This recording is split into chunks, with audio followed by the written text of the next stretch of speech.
let me ask you a question. Right now, in this exact second, are you truly paying attention to the words I'm saying? Or is your mind sort of, wandering a bit? Exactly. Maybe you're thinking about that meeting you have in an hour, or a lingering email you need to send, or even just what you're going to eat later.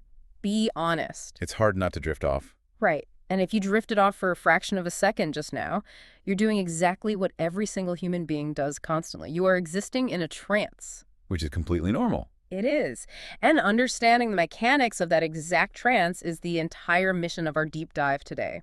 We are unpacking the concepts in Joe Vitale's book, Buying Trances, a new psychology of sales and marketing. Because, I mean, we all know the statistics by now, right? Oh, absolutely. The sheer volume of it. You are hit with upwards of 3,000 marketing messages, notifications, demands for your attention every single day. Most of it registers as just pure static. Yeah, it has to, or we'd be overwhelmed. So today, we're going to break down how to actually cut through that noise. Not by shouting louder, but by understanding these psychological waking trances we all inhabit. And it's a really profound shift in how we approach communication. If you look at standard business psychology, the foundation is usually something like Maslow's hierarchy of needs. Right, the pyramid. The pyramid, yes. Hmm. We are taught to view decision-making through this lens of a rational, tiered progression.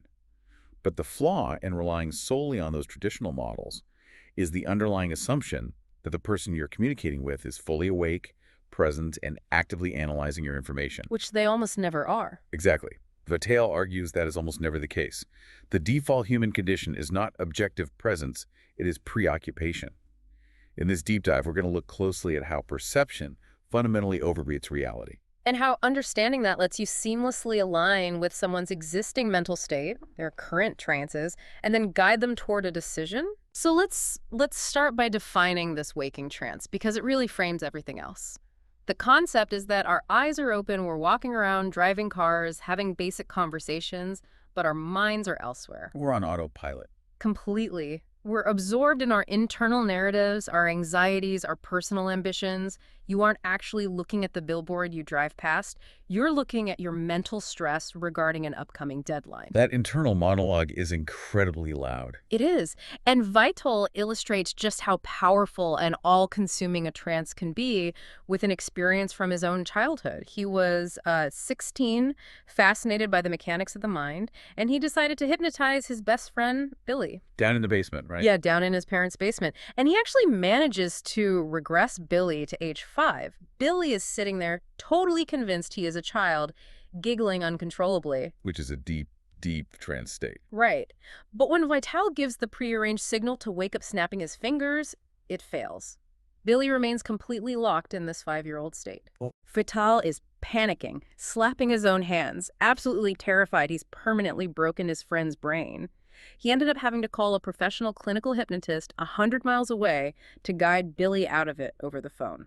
What's fascinating here is that this intense, almost alarming example of clinical hypnosis is highly instructive because it amplifies what happens to us on a micro level every single day. We're not walking around thinking we're 5 years old, though. No, of course not. But we are absolutely locked into deeply entrenched mental states.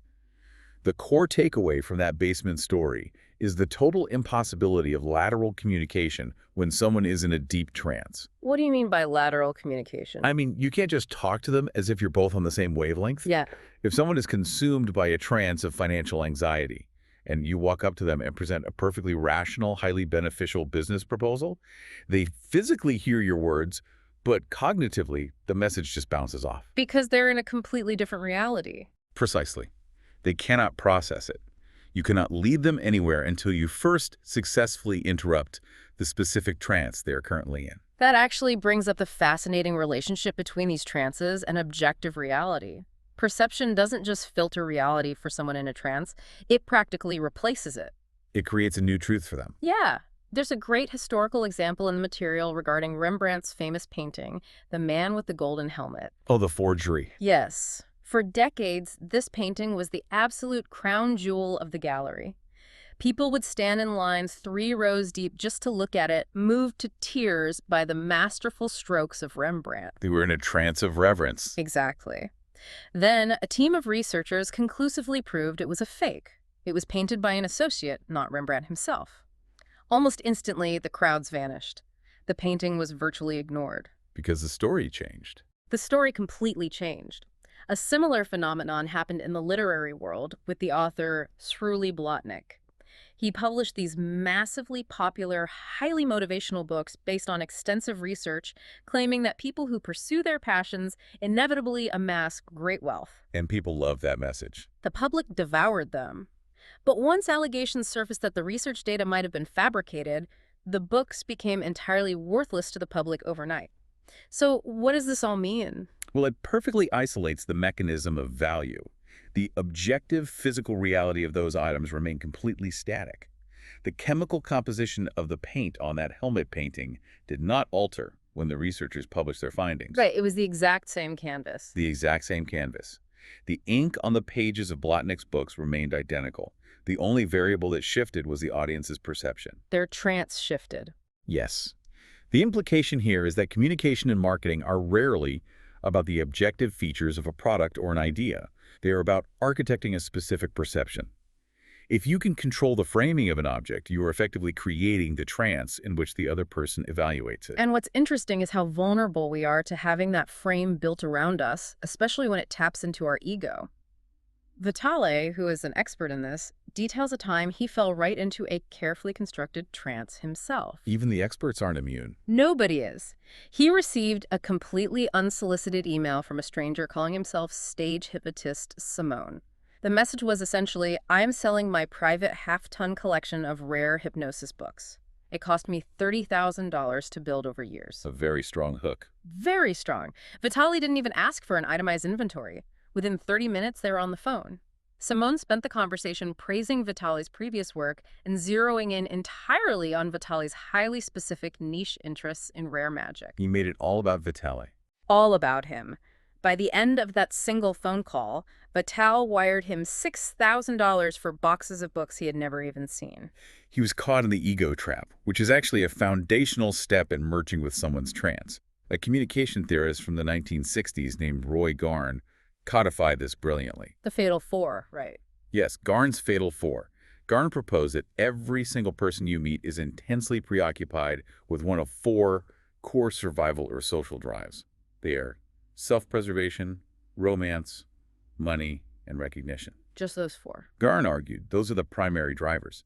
His theory dictates that if you want to penetrate someone's waking trance, your opening message has to trigger one of those four specific preoccupations.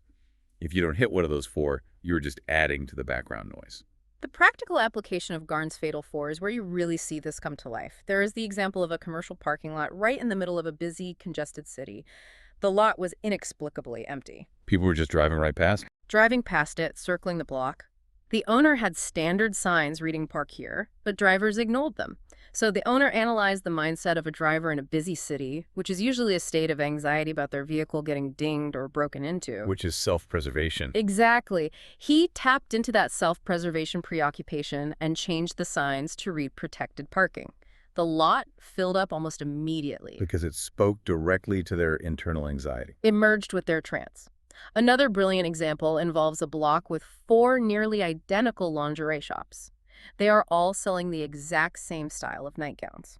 A highly competitive environment. Very. One shop owner simply printed 2 small signs and placed them on her display racks. One rack was labeled for sinners and the other for saints. That is fantastic. It's genius. She bypassed the logical question of, do I need a new nightgown, and tapped directly into romance and recognition. Her inventory sold out in 3 days, while the 3 competing stores had empty aisles. Let's analyze why that sinners and saints framing is so devastatingly effective. When a consumer reads those signs, they are no longer evaluating the thread count or the price of the garment. They're evaluating themselves. Exactly. They are suddenly evaluating their own identity. The shop owner successfully intercepted the internal monologue of the consumer. Instead of trying to force a conversation about the quality of the fabric, she merged with the internal conversation the consumer was already having about who they are and how they want to be perceived by their partner. That concept of merging before leading seems to be the absolute linchpin of this entire philosophy. But how does that actually look in practice? There's the story of Mr. Williams, a magic trick dealer. Right, Vitale's magic dealer. Yeah, Vitale's a magic aficionado, but his specific standard is that he only buys tricks that make the audience audibly gasped. He visits Mr. Williams, and what stands out is that Mr. Williams doesn't start pitching his newest inventory. He just listens. He gathers information first. He does. Then he tells a highly detailed story about performing a specific card routine for a bored cashier in a retail store. He describes having her imagine an invisible deck, shuffling it in her mind, picking a card, and when he finally revealed her thought of card, she screamed so loudly that a father and son ran over from 2 aisles away to see if she was okay. He painted a very specific picture. He painted the exact picture Vitale wanted. Hearing that, Vitale bought the trick on the spot. But here is my question. Is merging with someone's trance just telling them exactly what they want to hear? How is that different from just being a yes man? That is a critical distinction to make. Being a yes man implies a passive, superficial agreement simply to placate someone. Merging, in the psychological sense, is an active strategic alignment. There's more intentional. Much more. If we connect this to the bigger picture, look at what Mr. Williams did. No. He didn't just say, yes, this trick makes people gasp. He demonstrated a profound understanding of Vitale's specific desire. He stepped out of his own ego, the desire to push the highest margin product, and fully inhabited Vitale's perspective. By telling a story that proved it. Yes. By telling a verifiable, highly sensory story that perfectly matched Vitale's criteria, he proved that they were occupying the same mental reality. You have to establish that shared reality first. If you try to lead someone toward a decision before you have definitively proven that you understand the trance they are currently in, you will trigger immediate resistance. And you don't have the luxury of taking your time to establish that shared reality either. We need to talk about the timing of all this.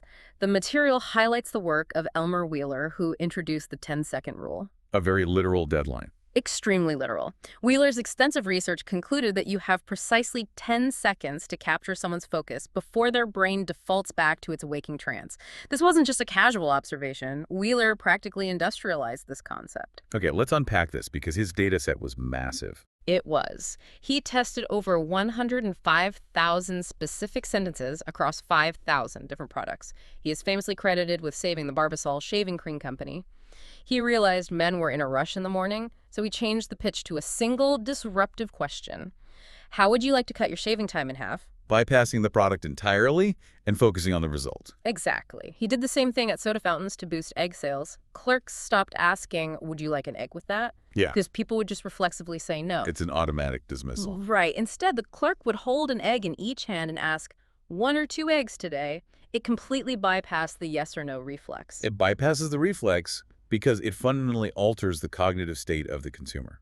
To understand why Wheeler's tactics worked, we have to look at the 4 distinct states of brainwave activity: beta, alpha, theta, and delta. Right, the actual neurology behind it. Exactly. Delta is the state of deep, dreamless sleep. Theta is the state of deep relaxation, meditation, or that groggy period right before you fall asleep, where creativity often spikes. Yeah. But the 2 states most relevant to our daily interactions are beta and alpha. And beta is where most of us are during the day. Beta is where most of us live during the workday. It is an alert, busy, highly critical, and often chaotic state. It is the state of navigating traffic and managing to-do lists. It acts as a shield. Beta is inherently resistant to new information. So if you pitch someone in beta, it just bounces off. Your message will bounce right off that shield. Your objective is to shift them into alpha. Alpha is a relaxed, receptive, daydreaming state. The material provides a deceptively simple method for triggering this shift. You ask the person, what do you do for fun or relaxation? It seems almost too simple. Why does asking about their hobbies actually change their neurological state? Because of how the brain retrieves information. To answer the question, what do you do for fun? The brain must search its archives and access a memory associated with relaxation. In the process of retrieving and visualizing that relaxed memory, the person's physiology begins to mirror it. Their body actually calms down. Their breathing slows slightly, their defensive posture drops, and they slide from the critical beta state into the receptive alpha state. You haven't just changed the topic of conversation. You have actively changed the state of the hardware processing the conversation. That is remarkable. And if you're trying to induce that state shift through writing, where you obviously can't read their body language, the approach shifts slightly to focus on curiosity. Curiosity is a powerful lever. It is. There is a technique from the legendary copywriter Robert Collier, which is framed as the ultimate trance inducer. Collier's method was to begin with a deeply intriguing narrative, pose a highly provocative question that the reader feels a burning need to know the answer to, and then he would just abruptly stop. Leaving them hanging. He created an unresolved loop. The reader is practically forced to take an action, like clicking a link or filling out a form, simply to relieve the psychological tension of the unanswered question. Curiosity becomes the hook that pulls them out of their own trance and into yours. It creates a cognitive itch that demands to be scratched. And it's worth noting how this methodology directly challenges some very entrenched theories in modern communication, specifically within neuro-linguistic programming, or NLP. Oh, about negative commands. Yes, a foundational rule in many NLP circles is that you must avoid negative commands. The theory argues that the subconscious mind cannot process the word not or don't.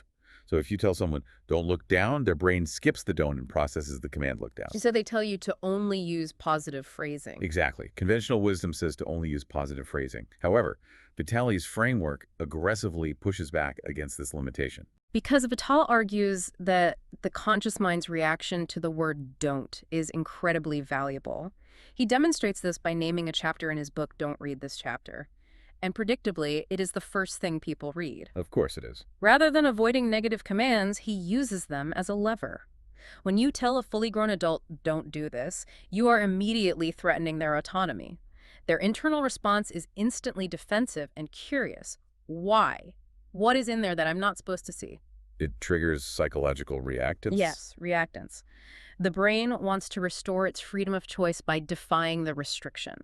So the word don't actually snaps them out of their passive trance and forces active engagement. It is a deliberate disruption of their expected pattern. Disruption is an essential tool, particularly when you are facing outright resistance or hostility. This transitions perfectly into the clinical applications of these theories, most notably the work of the renowned hypnotherapist Milton Erickson. Erickson is a legend in this space. He revolutionized his field by abandoning the rigid, authoritarian methods of traditional hypnosis. He didn't use swinging pocket watches or command patients to sleep. He developed what is called the naturalistic approach. What does that entail? The core of this approach was total, radical acceptance of whatever state the patient was currently in. If a patient entered his office in a state of high agitation, pacing the floor, Erickson wouldn't tell them to sit down and relax. He wouldn't fight their beta sleep. He would not fight it. He would stand up and pace the room with them. He would match their physical rhythm and their breathing. He achieved total agreement with their reality. Only after he had fully paced their current state would he slowly begin to walk slower, allowing the patient to naturally follow his lead into a calmer state. That power of absolute agreement is so counterintuitive. We're taught to counter-argue. There is a brilliant real-world example of this naturalistic approach in the material involving a car dealership. The Camry story. Yes. Vitale's partner, Narissa, had special ordered a brand new Toyota Camry hybrid. They waited weeks for delivery. When they finally arrived at the lot, the situation was a mess.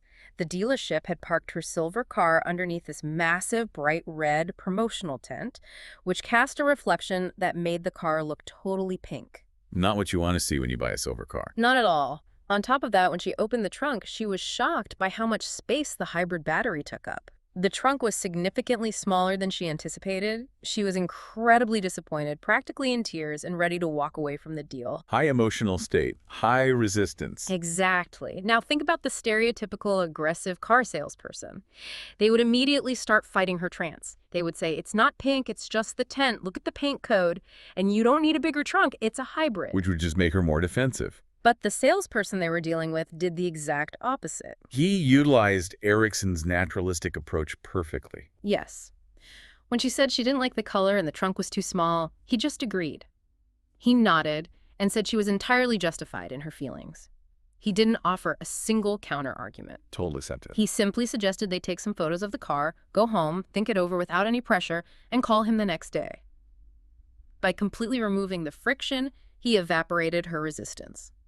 Because there was no one fighting her, she calmed down. She let herself out of the negative trance. Exactly. They sat in the car, talked it through logically, realized it was just the tent causing the color issue, and she actually signed the paperwork and bought the car that exact same evening. That salesperson understood a fundamental truth about human neurology. Arguing instantly triggers a fight-or-flight response. When someone is in a fight-or-flight trance, The logical decision-making centers of their brain are essentially bypassed. You can't reach them with logic. You cannot lead a person toward a mutually beneficial agreement when their brain is actively perceiving you as a threat. By agreeing with her disappointment, he validated her reality. He eliminated the threat. Making her feel safe. Once she felt completely heard and safe, her emotional baseline returned to normal, allowing her to naturally transition herself into a more receptive, analytical trance. However, as the material cautions, even if you successfully merge with someone and lower their defenses, you can still fail completely if you direct them toward the wrong destination. Here's where it gets really interesting, because Vitale himself shares a massive failure he experienced regarding this exact thing. He was trying to help a friend, Pat O'Brien, launch a comprehensive business building program called Your Portable Empire. A great product name, tapping into freedom. Yes. Vitale had a massive email list, so he sent out a broadcast to promote Pat's website. But in the email, he focused entirely on the aesthetics of the site. He was so impressed by the website's header that he literally told his audience, you have to go check out this incredible graphic design. He set the wrong frame. Completely wrong.